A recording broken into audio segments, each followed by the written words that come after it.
Chhindwara today news में आपका स्वागत है। मैं हूं आपके साथ आयुषी सोनवाने। चलिए शुरुआत करेंगे आज की कुछ अहम और बड़ी खबरों के साथ।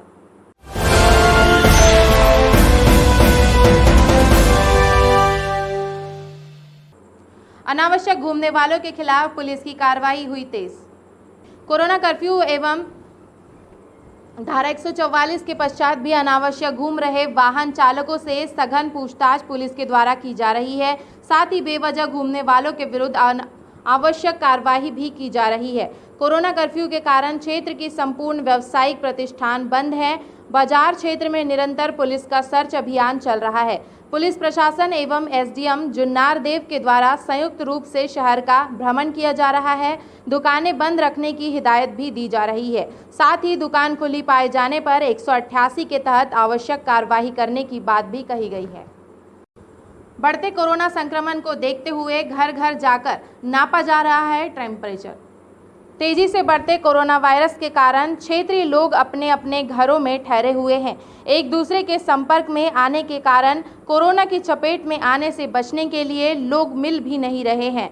तो वहीं कोरोना की रोकथाम के लिए इस खास उद्देश्य से स्थानीय प्रशासन भी मुस्तैद नजर आ रहा है। इसी के चलते नगर के वार्ड नंबर 16 में स्वास्थ्य विभाग की और फातिमा खान एवं आंगनबाड़ी कार्यकर्ता श्रीमती भम्मरकर निर्मला डोंगरे के द्वारा घर घर जाकर स्थानीय लोगों का टेम्परेचर चेक किया गया एवं लोगों से संबंधित जानकारी भी ली गई। बार बार हाथ धोने, मास्क लगाने और कोरोना वायरस से बचाव संबंधी आवश्यक जानकारी भी दी गई।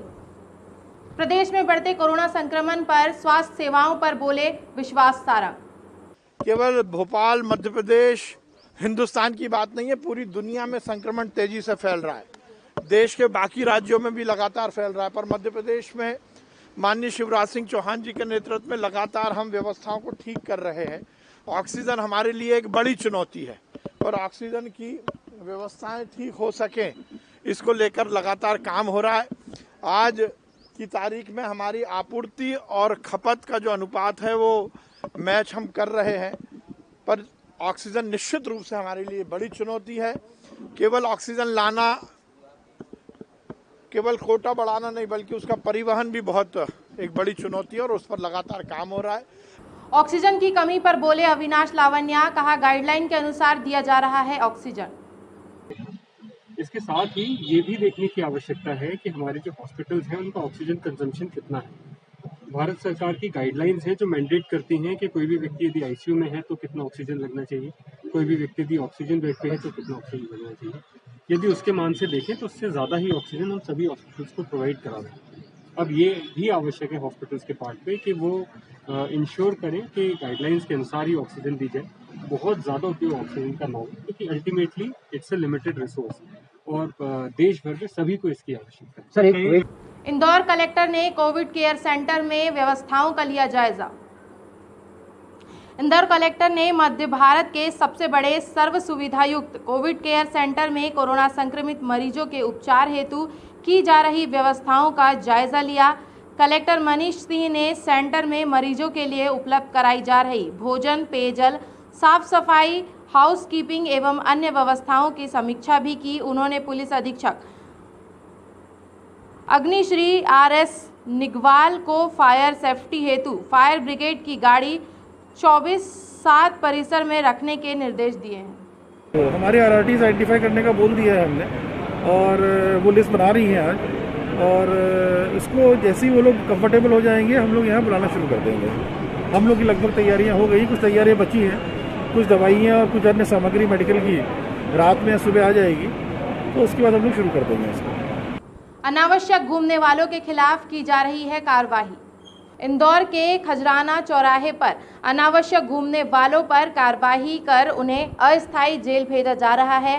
प्रशासन बार बार लोगों को समझाइश देकर कि अनावश्यक रूप से घरों से बाहर ना निकले। ये 30 तारीख तक सख्ती रहेगी। आज थोड़ा कुछ लोग निकले थे, गिरफ्तारियाँ फिर से हम लोग शुरू कर रहे हैं और डेली बसेस देंगे थाना प्रभारियों को, मजिस्ट्रेट्स को। डेली गिरफ्तारी की जाएगी जो भी नेसेसरी निकलेगा, और नहीं मानेंगे लोग तो अब उनको हम लोग एक रात से अधिक जेल में रखे। अभी सुबह से लेकर शाम तक छोड़ देते हैं, नहीं अगर समझ में आएगी लोगों को तो फिर उनको रात बितानी पड़ेगी जेल में। कांग्रेस प्रवक्ता के मिश्रा ने साधा भाजपा पर निशाना। कहा कि अस्पतालों के बाहर लगे हैं बोर्ड कि अस्पतालों में ना है जगह और ना है ऑक्सीजन, मेहरबानी करके कहीं और ले जाए। मिश्रा ने आगे कहा कि मुख्यमंत्री के क्षेत्र में पुलिस की निगरानी में चल रहे हैं अस्पतालों की मांग पर रेमडेसिविर इंजेक्शन कितने आए और कितने लोगों को लगे, इसकी जांच होना चाहिए। मंत्रियों ने आपस में बांट लिए, इसकी भी जांच होनी चाहिए। हाई कोर्ट अपनी निगरानी में 3-4 दिनों पहले माननीय मुख्य न्यायाधिपति जी ने एक तल्ख टिप्पणी करते हुए कहा था कि सरकार सुनिश्चित करे कि 1 घंटे में ऑक्सीजन और रेमडेसिविर इंजेक्शन की आपूर्ति की जाए मरीज को। आज उनके इस निर्देश को 4 दिन हो चुके हैं। इंदौर जैसी व्यावसायिक राजधानी में अस्पतालों ने बोर्ड लगा दिए हैं अपने मुख्य द्वार के बाहर कि ऑक्सीजन और इंजेक्शन की कमी की वजह से नए मरीज लेने में हम असमर्थ हैं। उन्होंने इसके लिए क्षमा भी मांगी है। मुख्यमंत्री जी के गृह जिले सीहोर में पुलिस के साये में अस्पताल चल रहा है। यह सीधी तौर पर माननीय मुख्य न्यायाधीश जी के निर्देशों की अवमानना है। मेरा मुख्य न्यायाधिपति जी से आग्रह है कि वे इस अवमानना को लेकर सरकार और स्वास्थ्य विभाग के उच्च अधिकारियों को तलब करें कि माननीय हाईकोर्ट के निर्देशों की अवहेलना क्यों, किस लिए, किन मजबूरियों के तहत की गई है। जबलपुर में नर्मदा किनारे रहकर अपना जीवन यापन करने वालों का लॉकडाउन में बुरा हाल हो रहा है। कोरोना संक्रमण के इस भयावह दौर में एक ओर जहां कोरोना कर्फ्यू लगा हुआ है, वहीं दूसरी ओर गरीब तबके का हाल बेहाल है। जबलपुर के ग्वारी घाट में नर्मदा किनारे रहकर अपना जीवन काटने वाले लोग लॉकडाउन जीना मुश्किल हो रखा है। इन गरीब लोगों को नर्मदा के दर्शन करने वाले लोगों से जो दान और भंडारे में भोजन मिलता था, उसी से ये अपना पेट भरते थे। लेकिन लॉकडाउन लगने के बाद लोगों का यहाँ आना बंद हो गया है, जिसकी वजह से ना तो इन्हें दान मिल रहा है और न ही भंडारा। इन गरीबों ने अपना सारा गुस्सा शासन प्रशासन पर उतारा है। जबलपुर से वाजिद खान की रिपोर्ट।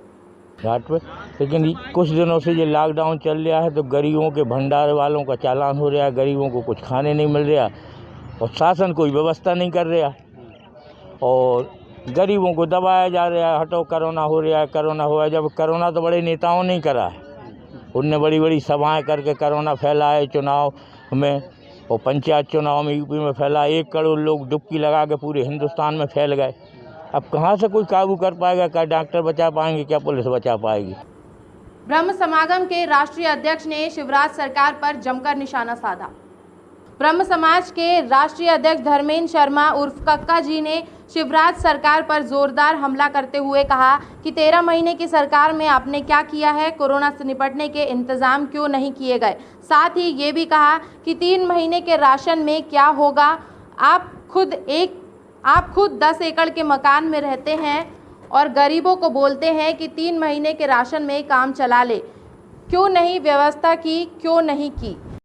क्योंकि आज हमारा इतना बड़ा विधानसभा खाली पड़ा है, लोकसभा पड़ा है, इतनी बड़ी बड़ी होटलें पड़ी हैं, प्रधानमंत्री जी का घर पड़ा है। वो तो चाय बेचने वाले हैं, गरीब है, उनको भी एक कमरे में रह सकते हैं, वहाँ भी अपन एक सेंटर बना सकते हैं। आज मदद की ज़रूरत है, देश को गुमराह करने की ज़रूरत नहीं है। ये सबको मालूम है कोरोना फैल रहा है, लोग मर रहे हैं। आप क्या कर रहे हैं? आपने 13 महीने हम पे थोप दी कोई भी चीज़ें।